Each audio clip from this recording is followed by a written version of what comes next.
এই হলো deadline communications private limited. আপনারা দেখছেন এক্সপ্রেস নিউজ, খবর নেয়, খবর দেয়।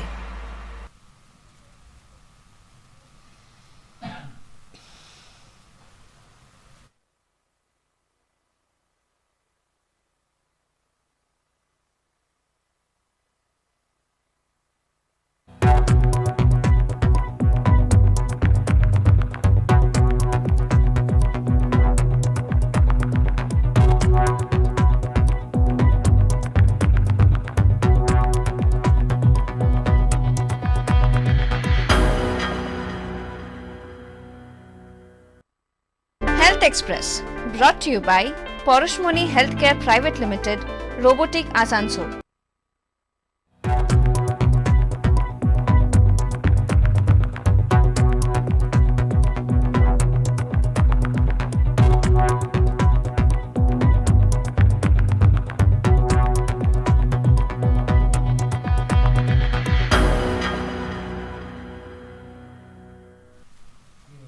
নমস্কার, এক্সপ্রেস নিউজে আপনাদের স্বাগত।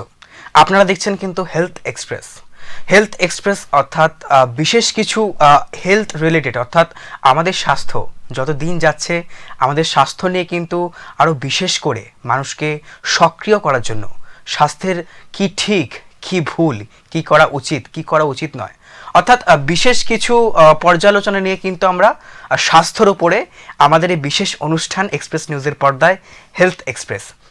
আমরা অবশ্যই আপনারা জানেন যে বিগত বেশ কিছু প্রোগ্রামে কিন্তু আমরা পর্যালোচনা করে থাকি বিশেষ কিছু রোগের, অর্থাৎ রোগ সেটা বাচ্চা থেকে বুড়ো সকলেই হতে পারে। যত দিন যাচ্ছে এই রোগ সংক্রান্ত কিন্তু মানুষের মধ্যে একটা প্রশ্ন কিন্তু দিনের পর দিন কিন্তু মানুষের মধ্যে একটা প্রশ্ন জাগে, কোথায় গেলে কি হবে, কোথায় গেলে ঠিক হবে, কার কাছে গিয়ে আমরা কনসাল্ট করব এবং ডাক্তার আমাদেরকে কি বলবে, পুরো বিষয়টা নিয়ে কিন্তু আমরা আমাদের এই হেলথ এক্সপ্রেস। অবশ্যই আপনাদেরকে স্বাগত করে দেবো। আমাদের সাথে এই মুহূর্তে আছে ডক্টর রজত বসাক, আমার সাথে আছে এই মুহূর্তে। তিনি আছেন consultant ENT health world hospital Asansol থেকে। স্যারকে প্রথমে জানাবো স্বাগত স্যার আপনাকে হেলথ এক্সপ্রেসে। আমাদের আজকের টপিক বেসিক আন্ডারস্ট্যান্ডিং অফ যেই আমাদের আছে ইএনটি বা কনসালেন্ট বলতে পারি, আমরা যেটা বলতে পারি বা বেসিক বা কিছু প্রাথমিক ধারণা টনসিলের উপরে, অর্থাৎ টনসিল নিয়ে কিন্তু আমাদের আজকের এই প্রোগ্রাম। কি টনসিল, কেন হয়, কি কারণে হয়, এরকম বিশেষ কিছু পর্যালোচনা কিন্তু করব। স্যার আমি প্রথমে আপনাকে জিজ্ঞেস করব যে টনসিল কি এবং এটি শিশুর রোগ প্রতিরোধ ব্যবস্থায় এগুলো কি ভূমিকা পালন করে টনসিল, আপনি কি বলবেন এই বিষয়ে স্যার? হ্যাঁ, প্রথমেই বলি যে টনসিল আমাদের শরীরের এক রকমের লিম্ফয়েড অর্গান, মানে হচ্ছে এগুলো বাই বার্থই থাকে, সবারই থাকে টনসিল, এবং এগুলো এক রকমের লিম্ফয়েড অর্গান। আমাদের শরীরে অনেক রকমের লিম্ফয়েড অর্গান আছে, তাদের মধ্যে টনসিল এক প্রকার। এটা ফার্স্ট লাইন অফ ডিফেন্স আপনি বলতে পারেন। আমাদের যে নাক এবং মুখ, সেখান থেকে তো আমরা মানে বাইরে থেকে যে কোনো রকমের অ্যালার্জেন্স, মানে যে কোনো রকমের জীবাণু অথবা যে কোনো রকমের অ্যালার্জির মেটেরিয়াল যখন শরীরে ঢোকে, তো নাক আর মুখ থেকেই তো ঢোকে। তো মুখের পেছনে যে ফার্স্ট যেখানে আমাদের ইমিউনিটি দেয় সেটা হচ্ছে টনসিলস। সেই জন্য বাচ্চাদের ক্ষেত্রে যখনই অ্যালার্জি বেশি হয়, ইনফেকশন বেশি হয়, দেখবেন টনসিলসে অ্যাফেক্টেডটা ফার্স্টেই হয়, আর টনসিলস অ্যাফেক্ট হওয়াটাই স্বাভাবিক। সেই জন্যই টনসিল আমাদের শরীরের প্রতিরোধ ক্ষমতায় কিন্তু খুব একটা গুরুত্বপূর্ণ বিষয়। একদমই স্যার। পাশাপাশি আপনাকে প্রথমে জিজ্ঞেস করব যে কোন বয়সে টনসিল সবচেয়ে বেশি সক্রিয় থাকে এবং শিশুরা কেন সাধারণত টনসিলের সমস্যায় ভোগেন? এটা কিন্তু বিগত আমরা বেশ কয়েক কিছু আমরা দেখেছি, আমাদের কাছে প্রতিক্রিয়া এসেছে মানুষজনের যে টনসিল নিয়ে যে বিষয়টা আছে, সমস্যার আসলে কি, মানে অর্থাৎ শিশুকে কেন সাধারণতভাবে টনসিলের সমস্যায় ভোগান্তি আমরা দেখতে পারি স্যার? প্রথমে বলছি যে শিশুদের ক্ষেত্রে কিন্তু প্রতিরোধ ক্ষমতা তো একটু কম থাকে, একদমই, কারণ ওরা সদ্যজাত নবজাত, তো তারপরে ধীরে ধীরে ওদের ইমিউনিটি পাওয়ার গ্রো করতে থাকে, ওদের অ্যালার্জি পাওয়ার গ্রো করতে থাকে, মানে অ্যান্টি অ্যালার্জি পাওয়ার গ্রো করতে থাকে, ইমিউনিটি পাওয়ার গ্রো করতে থাকে।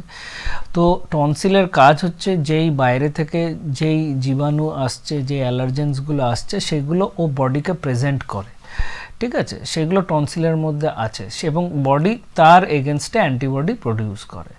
তো টনসিলের এটাই কাজ যে ফার্স্ট লাইন অফ ডিফেন্স হচ্ছে টনসিল।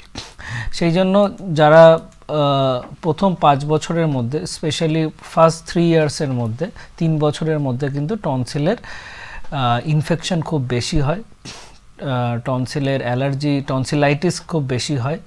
এগুলো স্বাভাবিক, প্রথম 5 বছরের মধ্যে কিন্তু বাচ্চাদের খুব স্বাভাবিক। একদমই স্যার, যেরকমটা আপনি বললেন যে টনসিলাইটিস এবং যে গলা ব্যথার মধ্যে মধ্যে একটি বিশেষ কিন্তু পার্থক্য আমরা দেখতে পারি, আর সেই বিষয়ে স্যার আপনি কি বলবেন? হ্যাঁ, দেখুন, টনসিলের ইনফেকশন কিন্তু খুব কমন, যেগুলো আমরা সবারই কোনো না কোনো সময় হয়েছে। সেগুলোকে আমরা অ্যাকিউট টনসিলাইটিস বলি। বিভিন্ন প্রকারের হয়, ইনফেকশন হয়, টনসিলের মধ্যে অনেক লিম্ফয়েড ফলিকেল আছে, অনেক ছোট ছোট গর্ত আছে যেখানে পুঁজ জমে যায়। এগুলো সিমটমস, মানে টনসিলে ইনফেকশন হলে এটা হবে। তার সঙ্গে যেটা ইম্পর্ট্যান্ট হচ্ছে যে আমাদের যে মুখ ওরাল ক্যাভিটি এবং ওরাল ক্যাভিটির পেছনে যে জায়গাটা, ওটাকে ওরোফ্যারিংস বলে। তো আমাদের ফ্যারিঙ্গাইটিস খুব বেশি হয়। ফ্যারিঙ্গাইটিস মানে টনসিল বাদ দিয়েও যে আশেপাশে যে জায়গা আছে সেখানেও টনসিলের মতোই ছোট ছোট কিছু জিনিস আছে যেগুলো ইনফেক্টেড হয়। ঠিক আছে, তো মানে একটা কমন যদি গলা ব্যথা হয় তা আপনি ধরে রাখতেই পারেন যে একটা ফ্যারিঙ্গাইটিসের প্রবলেম আছে। পৃথিবীতে এমন কেউ নেই যার ফ্যারিঙ্গাইটিসের প্রবলেম নেই, এমন কেউ নেই যার টনসিলাইটিসের প্রবলেম নেই। সবারই বেশি কম কিছু তো আছে। একদম। বাট স্যার, আপনাকে যদি বলি, সাপোজ আপনার কাছে একজন এসছেন, সে আপনাকে বলছে যে আমাদের এই সদ্যোজাত শিশুর টনসিল হয়েছে, তখন আপনারা ফার্স্টে কি প্রেসক্রাইব করেন, অর্থাৎ তাকে প্রথমে কি বলেন আপনারা করতে? প্রথম স্টেপটা কি থাকে এটাকে রোধ করতে? দেখুন, প্রথমে আগে আমরা দেখি যে টনসিলের প্রবলেম হচ্ছে, গলা ব্যথা হচ্ছে। ফার্স্টে তো আমরা মুখ খুলে দেখি যে টনসিলে কি প্রবলেমটা হচ্ছে। ওটা নর্মাল ব্যাকটেরিয়াল ইনফেকশনও হতে পারে, অনেক সময় ডিপথেরিয়াও হতে পারে। তো আমাদের ফার্স্ট যে স্টেপ থাকে সেটা হচ্ছে একটা সোয়াব নেওয়া, টনসিল থেকে একটা থ্রোট সোয়াব নেওয়া। সেটা নিয়ে আমাদের কালচারে পাঠানো, বায়োকেমিস্ট্রি কালচারে পাঠানো, এবং সে যা রিপোর্ট আসবে তার অনুযায়ী ট্রিটমেন্ট করা। অনেক সময় ডিপথেরিয়া আজকালকার দিনে খুবই কমে গেছে, আগেকার তুলনায় তো অনেক কমই হয়, কিন্তু স্টিল ডিপথেরিয়া তো হতেই পারে, ডিপথেরিয়া ইনফেকশন হতে পারে। সেক্ষেত্রে অ্যান্টিবায়োটিক আলাদা, ডিপথেরিয়া হলে পেশেন্টকেও আলাদা রাখতে হয়। ঠিক আছে, আর যদি নর্মাল ব্যাকটেরিয়াল ইনফেকশন হয় সেটার ক্ষেত্রে কিন্তু অ্যান্টিবায়োটিক আলাদা। তো তারপরে যদি আমরা সাসপেক্ট করি যে না এটা মানে থ্রোট সোয়াব পাঠানোর পর যদি আমরা সাসপেক্ট করি যে এটা ডিপথেরিয়া নয়, দেখে মনে হচ্ছে, তাহলে আমরা যে অ্যান্টিবায়োটিক আছে সেগুলো আমরা স্টার্ট করি, গার্গেল স্টার্ট করি, এবং ধীরে ধীরে, এবং পেশেন্টের যদি ফিভার অথবা জ্বর অথবা ব্যথা থাকে তাহলে সেক্ষেত্রে আমাদের কিছু পেনকিলার্সও দিতে হয়। সেইগুলো করে within 7 days it will slowly, ধীরে ধীরে ওটা ঠিক হয়ে যায়। একদমই। বাট এর সাথে সাথে সাধারণ মানুষের ক্ষেত্রে কিন্তু প্রশ্ন থাকতেই পারে যে টনসিলের উৎপত্তি স্থলের কারণটা কি, অর্থাৎ কি দ্বারা বা কেন এই টনসিলটা উৎপন্ন হয়। স্যার, আপনি যদি এই বিষয়ে একটুখানি আমাদের সাথে আলোচনা করেন। দেখুন, টনসিল হচ্ছে আমাদের বডিতে একটা জায়গা আছে, একটা সার্কেল আছে, ওটা ওয়াল্ডেয়ার্স রিং বলে। আচ্ছা, ঠিক আছে। এবার ওয়াল্ডেয়ার্স রিংটা একটা রিংয়ের মতন, ঠিক আছে, এবং ওয়াল্ডেয়ার্স রিংয়ের বিভিন্ন সাইডে কিন্তু বিভিন্ন রকমের টনসিলের মতন অর্গানস রয়েছে। আবার বলছি, এগুলো লিম্ফয়েড অর্গানস, এর নিজের ডেভেলপমেন্ট, যেরকম বডিতে অন্য রকমের ডেভেলপমেন্ট হয়, এরও ডেভেলপমেন্ট প্রক্রিয়া রয়েছে। এবং ওয়াল্ডেয়ার্স রিংয়ের একটা পার্ট হচ্ছে টনসিল। আরও এরকম বডিতে টনসিলের মতন আরও অনেক জায়গায় টনসিলের মতনই লিম্ফয়েড অর্গান কিন্তু রয়েছে। আচ্ছা আচ্ছা। পাশাপাশি শিশুদের ক্ষেত্রে কি টনসিল বড় হয়ে যাওয়ায় কি কোনো রকম সব থেকে বড় সংক্রমণের লক্ষণ হতে পারে? এই বিষয়ে কি বলবেন? দেখুন, শিশুদের ক্ষেত্রে তো ওদের প্রতিরোধ ক্ষমতা তো কম, তো ওদের টনসিলের ইনফেকশন হওয়ার চান্সেস খুব বেশি। এবং বাচ্চারা যখন খেলাধুলা করে নিজেদের মধ্যে, সেখান থেকেও ইনফেকশন হতে পারে। সেই জন্য শিশুদের ক্ষেত্রে কিন্তু টনসিল ইনফেকশন খুবই কমন। যে কোনো রকমের অ্যালার্জেন মানে হচ্ছে যেরকম কোল্ড অ্যালার্জি, ডাস্ট অ্যালার্জি, অথবা কোনো ব্যাকটেরিয়াল ইনফেকশন, ঠিক আছে, অথবা বাড়িতে কোনো পেটস আছে, কোনো পৌষ আছে, সেখান থেকেও কিন্তু সব রকমের ইনফেকশন হতে পারে। আচ্ছা, ছড়ায় এটা বেসিক্যালি। হ্যাঁ, আচ্ছা। এবং সেখান থেকে কিন্তু টনসিলের ইনফেকশন হওয়াটা খুব স্বাভাবিক।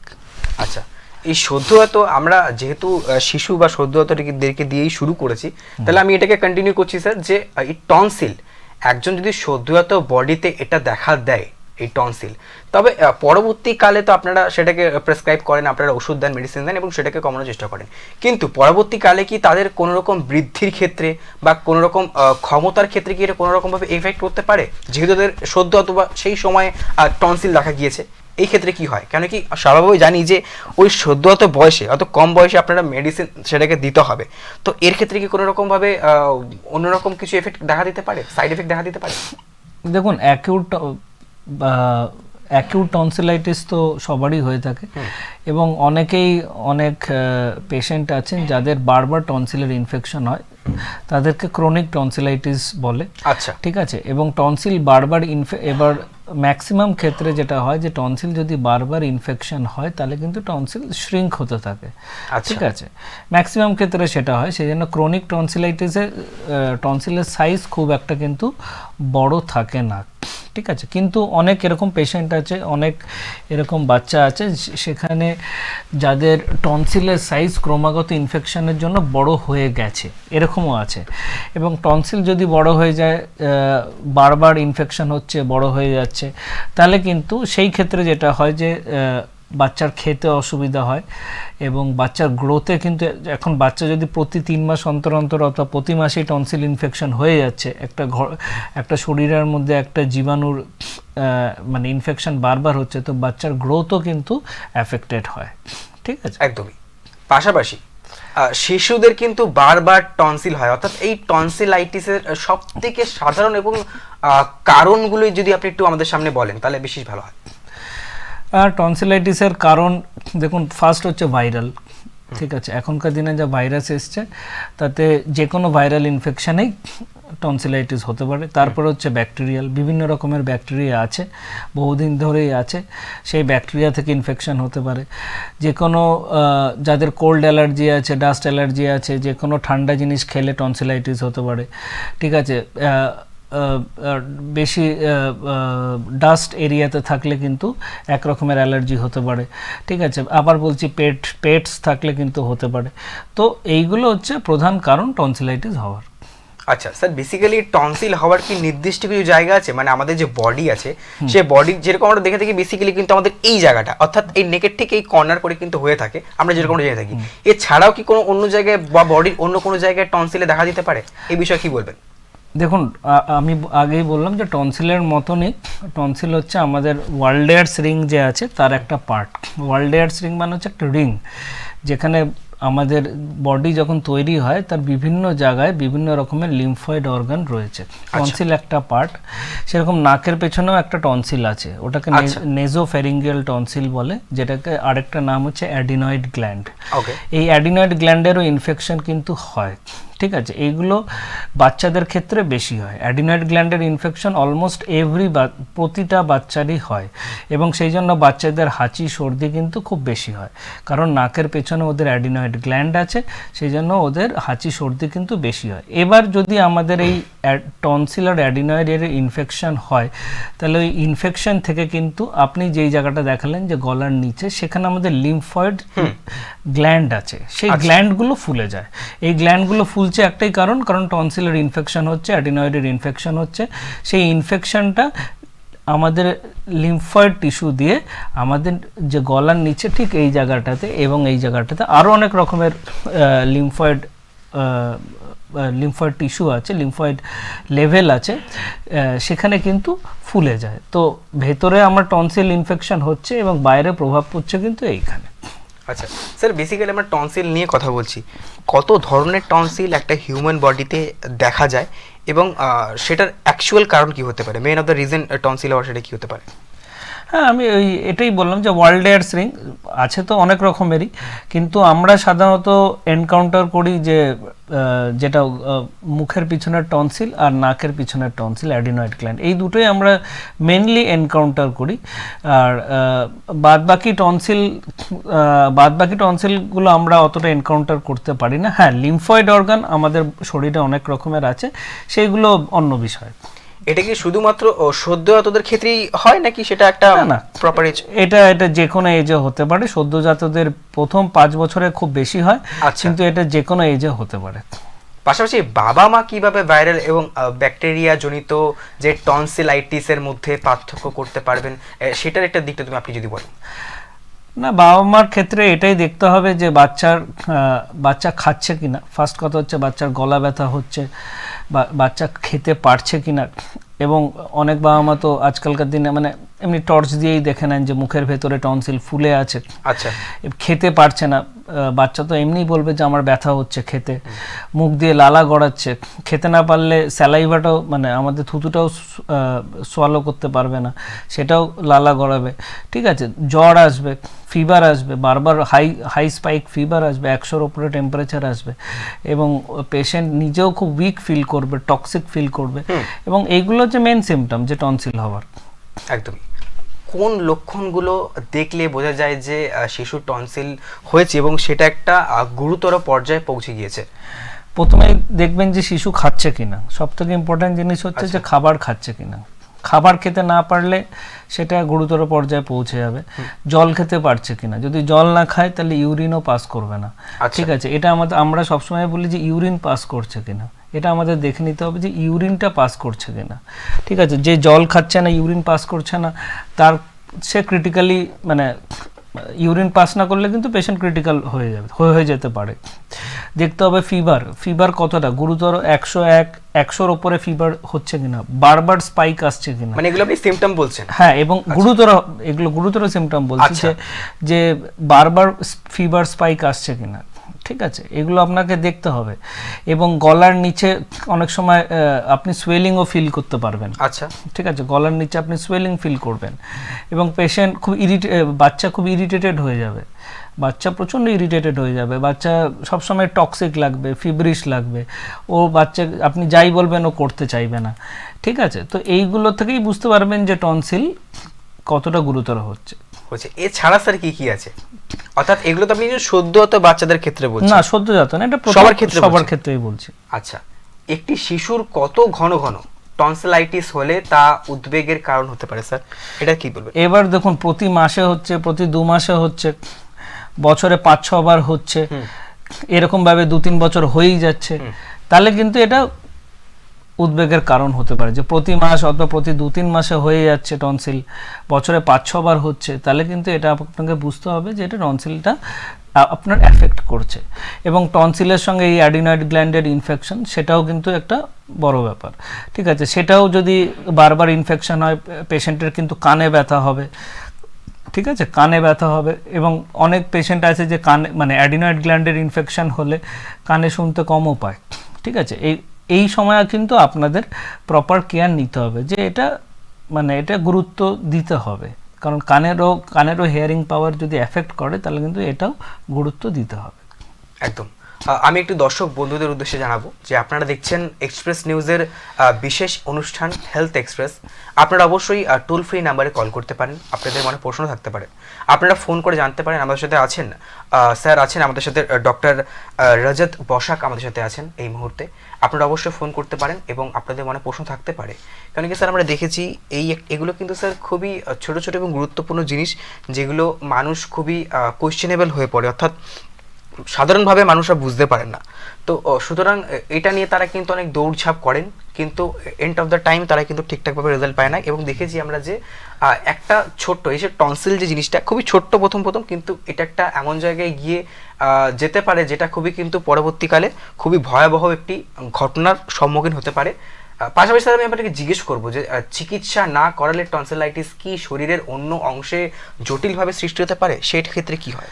দেখুন, এখন যদি আপনি প্রপারলি চিকিৎসা না করান, একটা টনসিলাইটিস কারোর হলো, সে প্রপারলি তার ট্রিটমেন্ট করলো না, সেক্ষেত্রে কি হবে যে টনসিলের পাশে কিন্তু ইনফেকশন হবে, পুঁজ জমবে, ঠিক আছে, পুঁজটা জমবে এবং কিছুদিন পর ওই পুঁজটা হয়তো ফেটে হয়তো বেরোবে।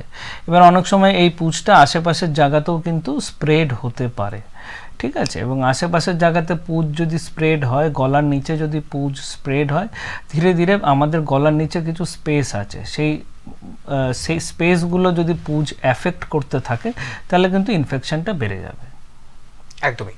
পাশাপাশি আমরা তো জানলাম, কিন্তু গুরুত্ব ও উন্নয়নের উদ্বেগগুলো আমরা জানবো এই টনসিলের, অর্থাৎ টনসিল বড় হয়ে যাওয়ার সাথে সম্পর্কিত অবষ্টকবি বা সেলফ অ্যাপনিয়া কি, অর্থাৎ আমি আপনাকে প্রথমে বলে দিই যে এবং শিশুদের জন্য কি এটি মানে কতটা বিপজ্জনক হতে পারে এই বিষয়টা, এই বিষয়ে আপনি কি বলবেন? হ্যাঁ, এবার দেখুন, যাদের অনেকের আছে যে বারবার টনসিল ইনফেকশন হচ্ছে এবং টনসিলের সাইজও খুব বেশি বড়, তাদের ক্ষেত্রে কিন্তু, এবং অনেকের আছে যে নাকের পেছনের যে টনসিল অ্যাডিনয়েড গ্ল্যান্ড, সেই টনসিলও কিন্তু খুব বড় ইনফেকশন হয়ে গেছে, এবং সেই ক্ষেত্রে কি হচ্ছে, মানুষ নাক আর মুখের দিয়েই শ্বাস নেয়, ঠিক আছে।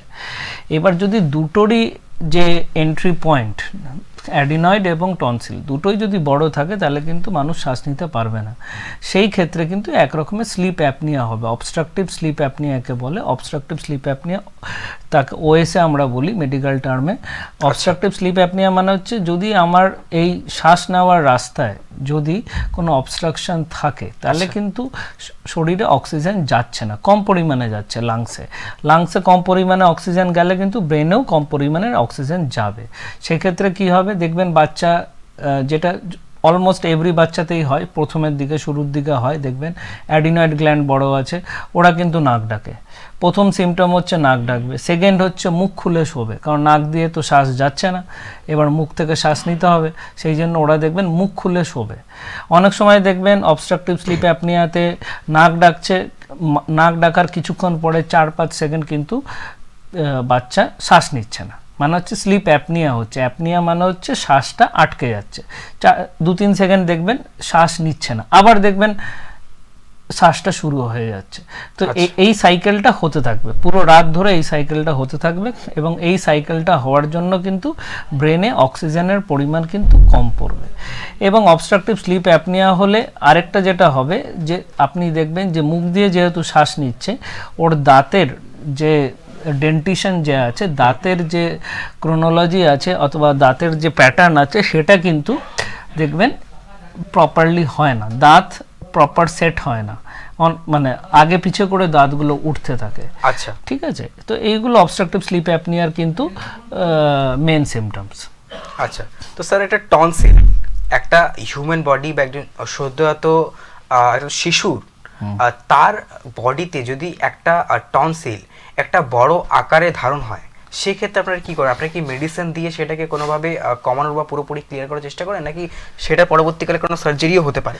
অ্যাকিউট টনসিলাইটিসে তো মেডিসিন দিয়ে ঠিক করতে হবে, অ্যান্টিবায়োটিক দিয়ে ঠিক করতে হবে। যদি বারবার টনসিলাইটিস হতে থাকে, আমরা গার্গেলসও দিই, গার্গেলস করতে হবে, ঠিক আছে, কারণ অ্যালার্জি কখনোই টনসিল বের করলেই যে সবসময় অ্যালার্জি শেষ হয়ে যাবে তা তো না, তো আপনাকে গার্গেলটা করে যেতে হবে, বডির ইমিউনিটি বাড়িয়ে যেতে হবে, তাতে কিন্তু টনসিল বারবার হওয়ার চান্স কম। কিন্তু কিছু ক্ষেত্রে আছে যে টনসিল নিজেই একটা ইনফেকশনের বস্তু হয়ে দাঁড়িয়েছে, সেই ক্ষেত্রে আমাদের টনসিলের অপারেশন কিন্তু করতে হয়, যেটা কারণ টনসিলেক্টমি বলি। যেরকমটা আপনাকে বললাম যে একজন হিউম্যান বডিতে বা সদ্যজাত বডিতে যদি টনসিল দেখা যায়, সেটার আপনি বড় এবং সে বডির যে সাইজটা বা টনসিলের যে সাইজটা সেটা নিয়ে তো কথা বললাম, কিন্তু সেটা যদি কোনোভাবে সে টনসিলটা একটা বড় আকারে ধারণ হয়, সেক্ষেত্রে কি কথা বলা বা অন্য কোনো গলাতে কোনো অসুবিধার সম্মুখীন হতে পারে? এই বিষয়ে কি বলবেন? না, টনসিল যদি খুব বড় হয়ে যায় তাহলে দেখুন ভয়েস চেঞ্জ তো একটা হবেই। স্লিপ অ্যাপনিয়ার সবথেকে ইম্পর্ট্যান্ট হচ্ছে স্লিপ অ্যাপনিয়ার প্রবলেমগুলো শুরু হবে, ঠিক আছে, শ্বাস নিতে অসুবিধা হবে, নাক ডাকা বাড়বে, মুখ খোলে শোয়া বাড়বে, ঠিক আছে, খেতে অসুবিধা হবে, গলায় ব্যথা হবে, এইগুলো হচ্ছে মেন প্রবলেম হবে। এর পাশাপাশি স্যার আরও অনেক রকমের কিন্তু অসুবিধার সম্মুখীন হতো একজন শিশুকে বা একজন বার্ধক্য বয়সকে, সেক্ষেত্রে আপনি কি বলবেন টনসিলে? দেখুন, টনসিলের ইনফেকশন নিয়ে মেনলি স্লিপ অ্যাপনিয়ার প্রবলেমই আমি বলবো যে মেনলি। এছাড়া টনসিল, হ্যাঁ টনসিল রিলেটেড। টনসিল রিলেটেড দেখুন, টনসিল রিলেটেড আরো অনেক কিছু আছে যেগুলো টনসিলাইটিস নয়। আমরা এতক্ষণ আমরা যাই কথা বলছি, আমরা টনসিলাইটিস সম্বন্ধে বলছি। টনসিলাইটিস মানে হচ্ছে, টনসিল তো আমাদের শরীরে সবারই আছে, টনসিলাইটিস হচ্ছে টনসিলের ইনফ্লামেশন, মানে টনসিলের ইনফেকশন বলতে পারেন, অ্যালার্জি বলতে পারেন সেটা। কিন্তু যে কোনো টনসিলের সেটা বাদ দিয়েও বিভিন্ন রকমের জিনিস হতে পারে, ম্যালিগন্যান্সি হতে পারে, ক্যান্সার হতে পারে, ঠিক আছে, বা টনসিলের স্টোন হতে পারে, ঠিক আছে। টনসিলের ভেতরে অনেক সময় দেখবেন অনেকের মুখে টনসিলের মধ্যে সাদা সাদা স্পট থাকে, এমনি নর্মাল সময় গার্গেল করলে ঠিক হয়ে যায়, আবার হয়, সেগুলো হচ্ছে টনসিলের স্টোন, সেগুলো হতে পারে। ম্যালিগন্যান্সি হতে পারে, ঠিক আছে, স্মোকারদের ক্ষেত্রে ম্যালিগন্যান্সি হতে পারে, এবং অন্য বিভিন্ন রকম সময় টনসিলের ম্যালিগন্যান্সি হতে পারে, তো এগুলো কমন ব্যাপার। আচ্ছা স্যার, পেরিটনসিলার অবসেসড মানে কি স্যার? পেরিটনসিলার অ্যাবসেস মানে হচ্ছে যে, পেরিটনসিলার অ্যাবসেস হচ্ছে টনসিলের আশেপাশে যে জায়গাগুলো আছে সেখানে অ্যাবসেস হয়েছে, অ্যাবসেস মানে পুঁজ জমেছে।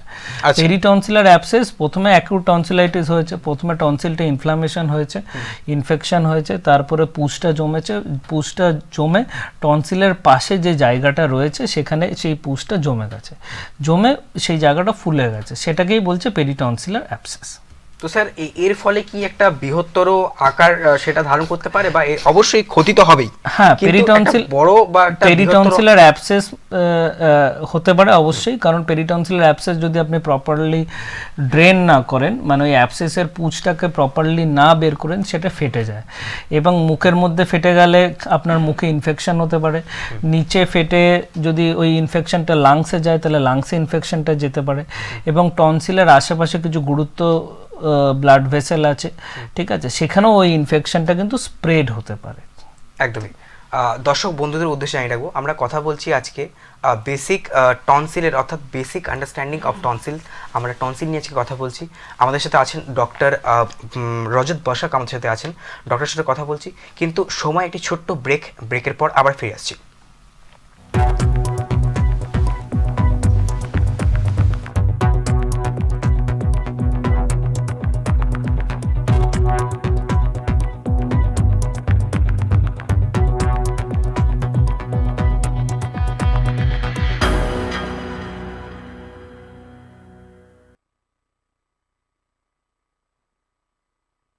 চিকিৎসা ক্ষেত্রে এক যুগান্তকারী নাম হেলথ ওয়ার্ল্ড হসপিটাল। অত্যাধুনিক চিকিৎসা পদ্ধতি, অভিজ্ঞ ও স্বনামধন্য ডাক্তারদের সুপরামর্শ, এক ছাদের তলায় সব রকম টেস্টের ব্যবস্থা সম্পন্ন হেলথ ওয়ার্ল্ড হসপিটাল মানেই স্বাস্থ্যক্ষেত্রে এক ধাপ এগিয়ে যাওয়া। আমাদের ঠিকানা সৃষ্টিনগর, কন্যাপুর, আসানসোল, ওয়েস্ট বেঙ্গল 713305। চিকিৎসা ক্ষেত্রে এক যুগান্তকারী নাম হেলথ ওয়ার্ল্ড হসপিটাল। অত্যাধুনিক চিকিৎসা পদ্ধতি, অভিজ্ঞ ও স্বনামধন্য ডাক্তারদের সুপরামর্শ, এক ছাদের তলায় সব রকম টেস্টের ব্যবস্থা সম্পন্ন হেলথ ওয়ার্ল্ড হসপিটাল মানেই স্বাস্থ্যক্ষেত্রে এক ধাপ এগিয়ে যাওয়া। আমাদের ঠিকানা সৃষ্টিনগর, কন্যাপুর, আসানসোল, ওয়েস্ট বেঙ্গল 713305।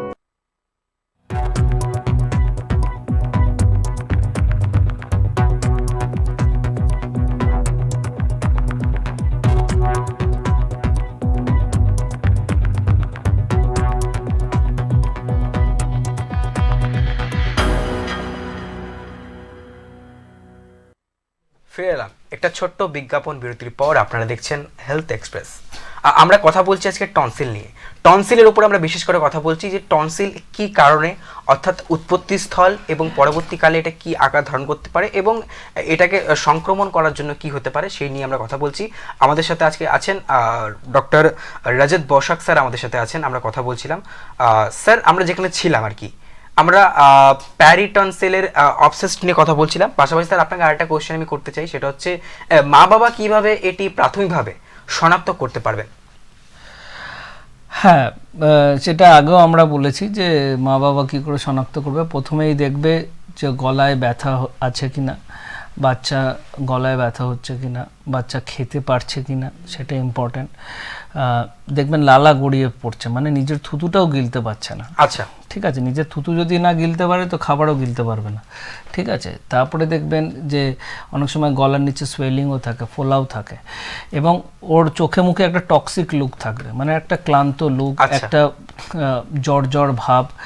জ্বর টেম্পারেচার চেক করবেন, দেখবেন 100-এর ওপরে থাকবে, ঠিক আছে। এই সব ক্ষেত্রে কিন্তু আপনি তারপরে মুখ খুলে দেখতে পারেন যে মানে টনসিলের জায়গাটা তো দেখতেই পারেন, সেটা খুব কমন ব্যাপার, এবং সেটাতে যদি থাকে তো অ্যাকিউট টনসিলাইটিস হয়েছে। আচ্ছা স্যার, পাশাপাশি কখন বারবার টনসিলাইটিস হলে টনসিল অপসারণ মানে অর্থাৎ অপসারণের একটা যে খামতি দেখা যায় অর্থাৎ সেটার প্রয়োজন হয়, সেটা আমরা কি করে বুঝবো?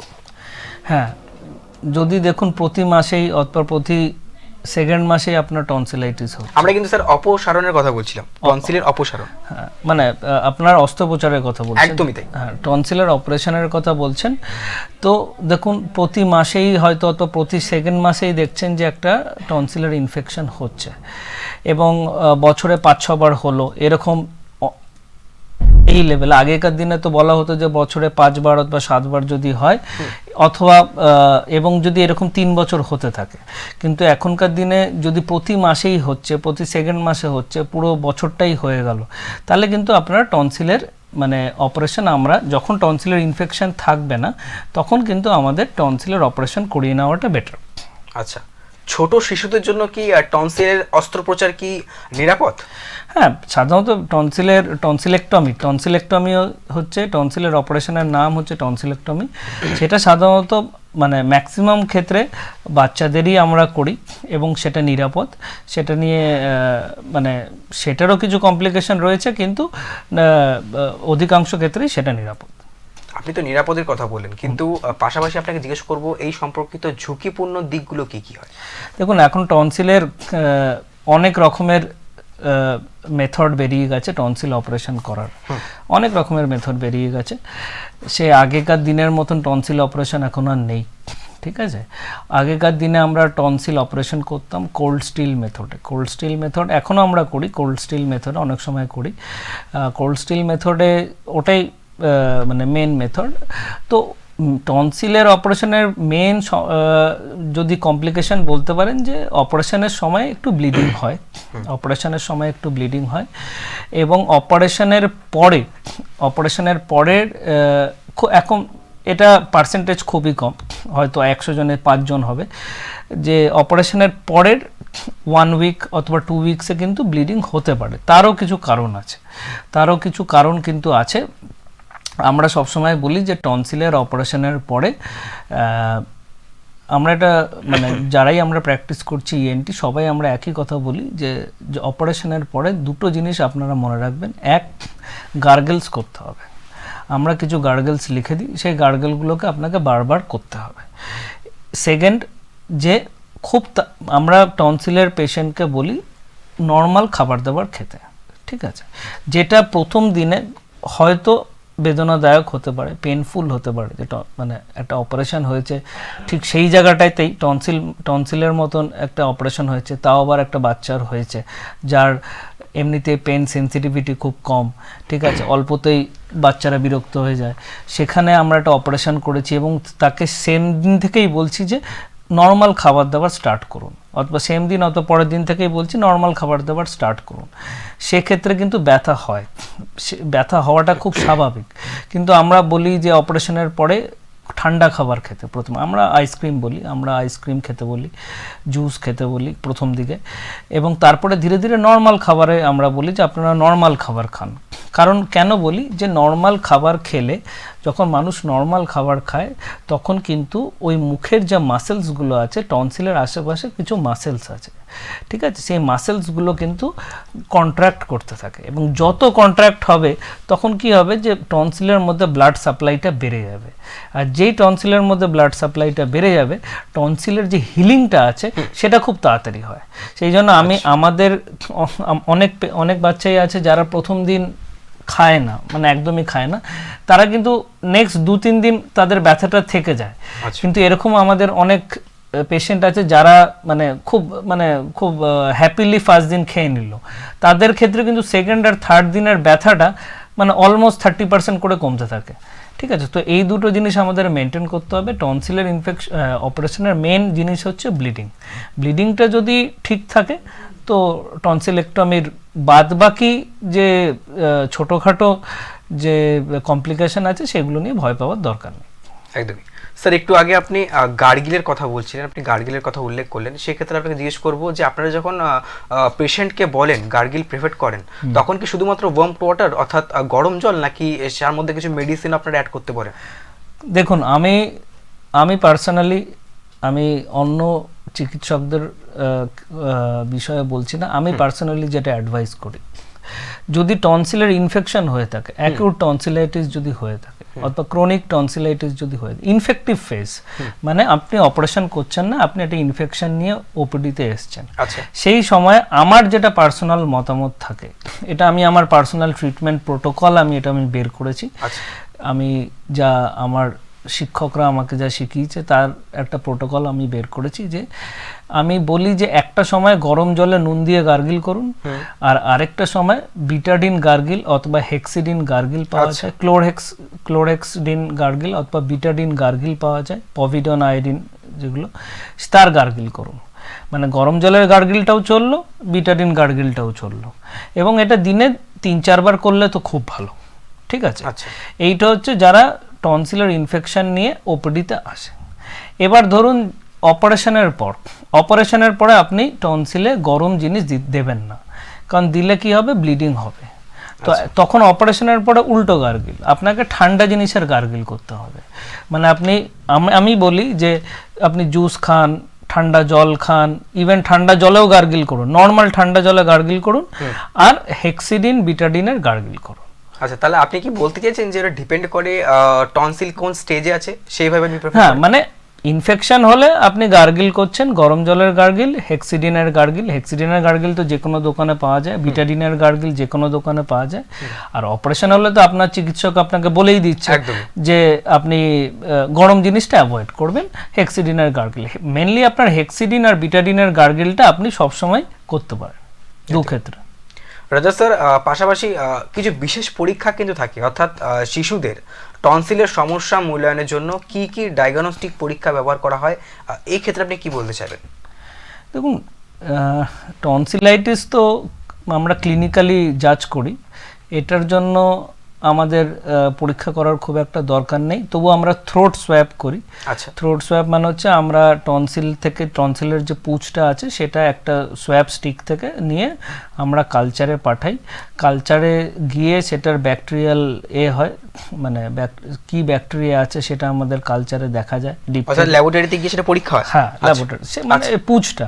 ঠিক আছে, সেটা একটা ইম্পর্টেন্ট জিনিস। নাকের পেছনে যে টনসিল আছে, অ্যাডিনয়েড গ্ল্যান্ড, সেটা দেখার জন্য এক্সরেতে আপনি নর্মাল ল্যাটারাল এক্সরেতে আপনি দেখতে পারেন। নেজাল এন্ডোস্কোপি করেও আমি নেজাল এন্ডোস্কোপি পার্সোনালি বিলিভ করি যে নেজাল এন্ডোস্কোপি করলে কতটা বড় অ্যাডিনয়েড গ্ল্যান্ড সেটা দেখতে পারি। আচ্ছা, পাশাপাশি কখন অ্যান্টিবায়োটিক প্রয়োজন হয়? দেখুন, অ্যান্টিবায়োটিক তখনই প্রয়োজন হয় যখন আবার বললাম যে বাচ্চা খেতে পারছে না, আমরা টনসিলের মধ্যে ইনফেকশন দেখতে পাচ্ছি, ব্যথা হচ্ছে, হাই ফিভার হচ্ছে, ফিভার স্পাইকসগুলো বারবার আসছে, তখন আমাদের অ্যান্টিবায়োটিক দেওয়া ছাড়া কোনো উপায় তো কিছু নেই। ঠিক আছে, কারণ বাচ্চার প্রতিরোধ ক্ষমতা তো কম, তো সেই ক্ষেত্রে আমাদের অ্যান্টিবায়োটিক্স তো দিতেই হবে। আর কখন এগুলোকে এড়িয়ে চলা উচিত স্যার? দেখুন, বারবার হ্যাঁ, এটা একটা ভালো কোশ্চেন যে কখন এড়িয়ে চলা উচিত। যাদের ক্রনিক টনসিলাইটিস হয়, ক্রনিক টনসিলাইটিস মানে হচ্ছে বারবার হচ্ছে, আচ্ছা, যেগুলো জেনারেলি এগুলো বড়দের হয়। ক্রনিক টনসিলাইটিস মানে ওনাদের ওটা টনসিলাইটিসও বলতে পারবো, অনেক সময় ফ্যারিঙ্গাইটিসও বলতে পারবো। আচ্ছা, ঠিক আছে, সেই ক্ষেত্রে কি হয় কি টনসিল মানে আমরা দেখি যে ক্রনিক টনসিলাইটিস, ক্রনিক অ্যালার্জিক ফ্যারিঙ্গাইটিসে কিন্তু টনসিল খুব একটা বড় থাকে না, টনসিল খুব ছোট থাকে।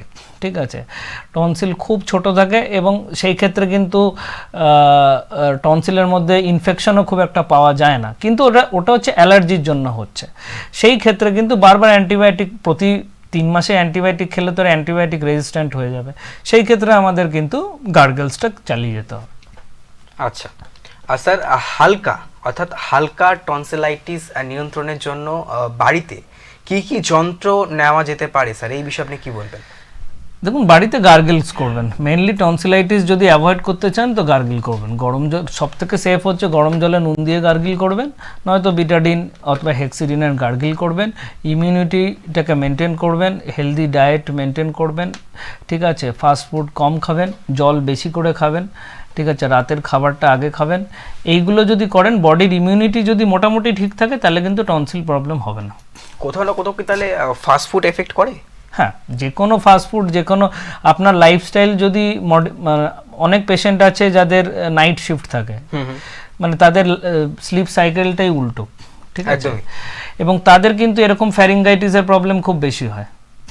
আচ্ছা, তো আপনি নর্মাল লাইফস্টাইল যত লিড করবেন তত আপনার এই টনসিলাইটিস এইসব প্রবলেম, যত অ্যালার্জির প্রবলেম আছে শরীরে, সব কিন্তু ঠিক থাকবে। একদমই। স্যার, আমরা অস্ত্রোপচারের কথা বলছিলাম, তো সেক্ষেত্রে অস্ত্রোপচারের পরেও কি টনসিলাইটিসের সমস্যা আবারও দেখা দিতে পারে বা বাড়তে পারে? দেখুন, আমরা টনসিলেক্টমি তখনই করি যখন টনসিল নিজেই একটা ইনফেকশনের কারণ হয়ে দাঁড়িয়েছে। আচ্ছা। এবং কিন্তু এটা আমি বলবো যে টনসিল রিমুভ করার পরেও কিন্তু 50 to 70% প্রবলেম আপনার রিজলভ হয়ে যায়, 30% কিন্তু থাকে।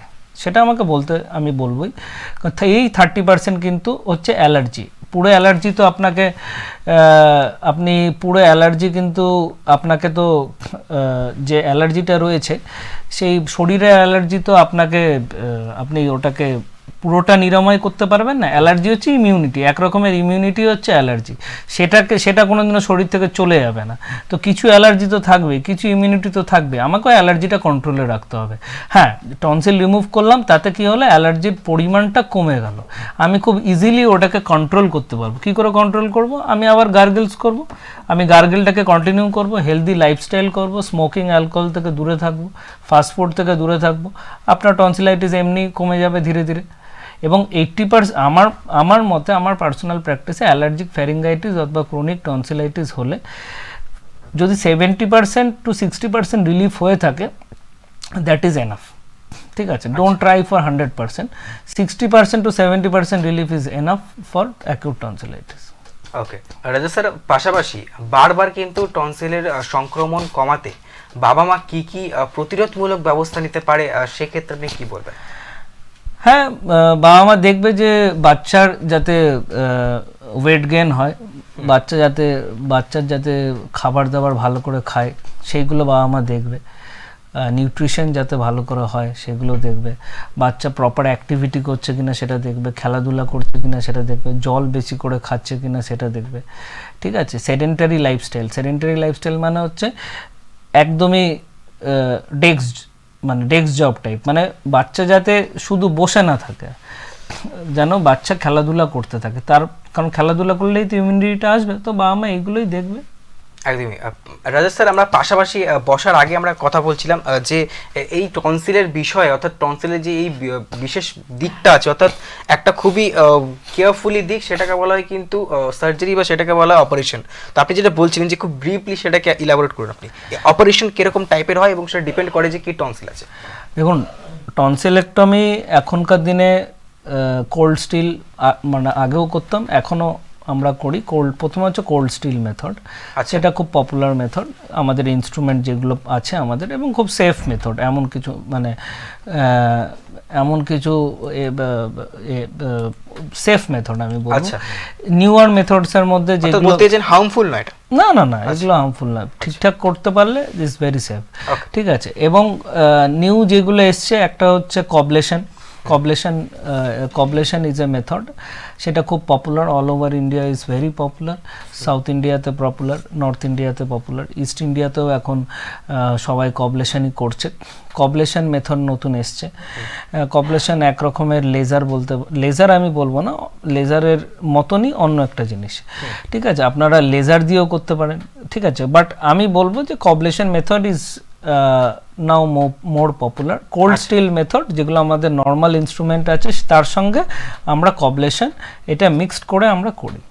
আচ্ছা, আপনি বলে কোল্ড স্কেলড মেথড, এটাকে আরো বিশেষভাবে অর্থাৎ কিভাবে আপনারা পুরো কোল্ড প্রক্রিয়াটা স্টিল করেন? মেথড ইজ যেগুলো আমরা টনসিলের নর্মাল গত 30 বছর ধরে আচ্ছা। যে টনসিলের অপারেশন হয়ে এসছে, 40-50 বছর ধরে যেটা হয়ে এসছে, আমাদের যে টনসিলের ইনস্ট্রুমেন্ট রয়েছে সেগুলো যেগুলো দিয়ে রয়েছে, এবং সেটা দ্যাট ইজ মানে আজও 80% কেস কোল্ড স্টিল মেথডেই হয়, ঠিক আছে, এবং দে আর ভেরি সেফ এবং they are very good also.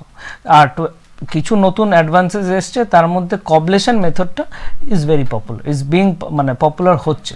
আচ্ছা, আপনি যদি সাধারণ মানুষকে কপুলেশন ব্যাপারে আরো বিশেষভাবে সক্রিয় করতে চান, তাহলে এই বিষয়ে আপনি কি বলবেন? কবলেশনের ব্যাপারে একদম।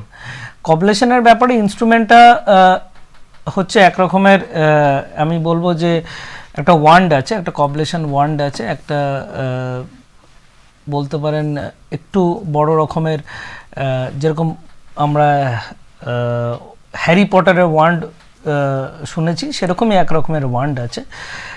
সেই ওয়ান্ডের সামনে কিছু পয়েন্টস আছে, কিছু ইলেকট্রোডস আছে, এবং এখানে যে মেথডটা ইউজ করা হয় হচ্ছে আমাদের নর্মাল স্যালাইন ইউজ করা হয়, মানে যেটা আমরা বাংলায় বলি যে নুন জল।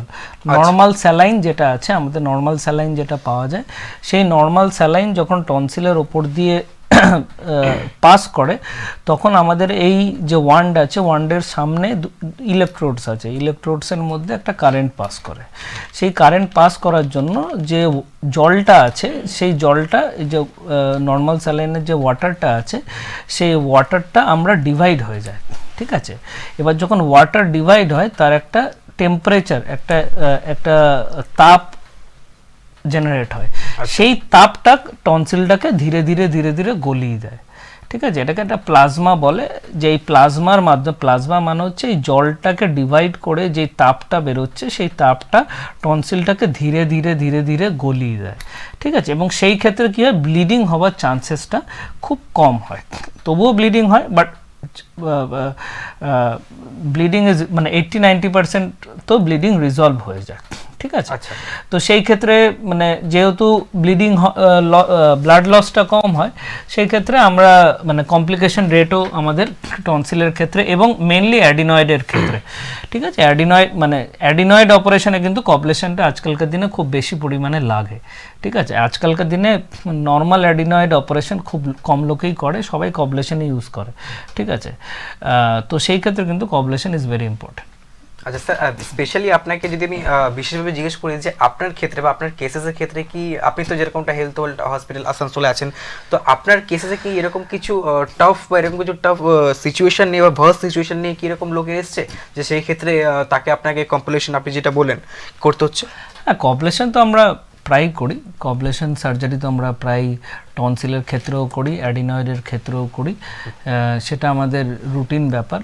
আমাদের যখনই আসে আমরা কবলেশনেই করি, ঠিক আছে। সেটা আমাদের রোজ মানে রুটিন ব্যাপার ওটা আমাদের। একদমই। দর্শক বন্ধুদের উদ্দেশ্যে জানিয়ে দেবো যে আপনারা দেখছেন কিন্তু এক্সপ্রেস নিউজের বিশেষ অনুষ্ঠান হেলথ এক্সপ্রেস, অর্থাৎ আমরা কথা বলে থাকি কিছু বিশেষ রোগ নিয়ে। যেমন আমাদের আজকে টপিক হচ্ছিল যে টনসিল কত রকমের প্রক্রিয়া হয়, অর্থাৎ টনসিল কি, টনসিলের উৎপত্তি স্থল কি, এবং এটা কি কি সাইড এফেক্ট হতে পারে, এবং কি কি এটার দিক নির্বিশেষে যে কি জিনিসগুলো থাকে, সেগুলো নিয়ে আমরা পুরো বিস্তারিত আলোচনা করলাম। আমাদের সাথে আছেন এক্সপার্ট ডক্টর রজত বসাক, কনসালটেন্ট, অর্থাৎ ENT হেলথ ওয়ার্ল্ড হাসপাতাল থেকে আসানসোল থেকে তিনি আছেন। স্যারকে আমি আরেকবার ধন্যবাদ জানাবো যে স্যার অবশ্যই সময় কিন্তু খুবই কম, একটা এমন বিষয় নিয়ে আমরা কথা বলছি টনসিল। সাধারণ মানুষের মনে কিন্তু টনসিল নিয়ে অনেক অনেক অনেক প্রশ্ন আছে, আমরা হয়তো সবগুলো আপনাকে করতে পারিনি, কিন্তু অবশ্যই কিছু করার চেষ্টা করেছি, কিন্তু অবশ্যই সময় খুবই কম। লাস্ট একটা প্রশ্ন জিজ্ঞেস করব, এই যে টনসিল, আমরা যে টনসিলের কথা বলছি, বিশেষ করে আপনি কি বলতে চাইবেন সাধারণ মানুষদের? এটা কি কোনো রকমভাবে কি রোগ প্রতিরোধ করা বা এড়িয়ে চলার কোনো রকম? না, এটা এড়ানোর কোনো দরকারও নেই, আর কারণ এটা তো সবারই আছে, আমরা চাইলেও এড়াতে পারবো না, সেই জন্য এটা নিয়ে চিন্তা করারও কোনো দরকার নেই। আপনারা গার্গেলস করবেন নর্মালি। টনসিল, আমি তো বলবো টনসিলাইটিস অ্যাভয়েড করতে হলে আপনারা গার্গেল করবেন, হেলদি লাইফস্টাইল লিড করবেন। তারপরেও যদি ইনফেকশন হয়, তার সেই জন্য তো আমরা রয়েছি, আমরা হেলথ ওয়ার্ল্ড হসপিটালের ENT ডিপার্টমেন্ট তো রয়েছে। একদম ধন্যবাদ স্যার। আমাদের সাথে আছে ডক্টর রজত বসাক। যে এক্সপ্রেস নিউজের বিশেষ এই অনুষ্ঠান হেলথ এক্সপ্রেস আমরা এখন এখানেই শেষ করব। আর চোখ রাখুন এক্সপ্রেস নিউজের পর্দায়, কারণ এক্সপ্রেস নিউজ খবর নেয়, খবর দেয়। ধন্যবাদ। ঠিক আছে।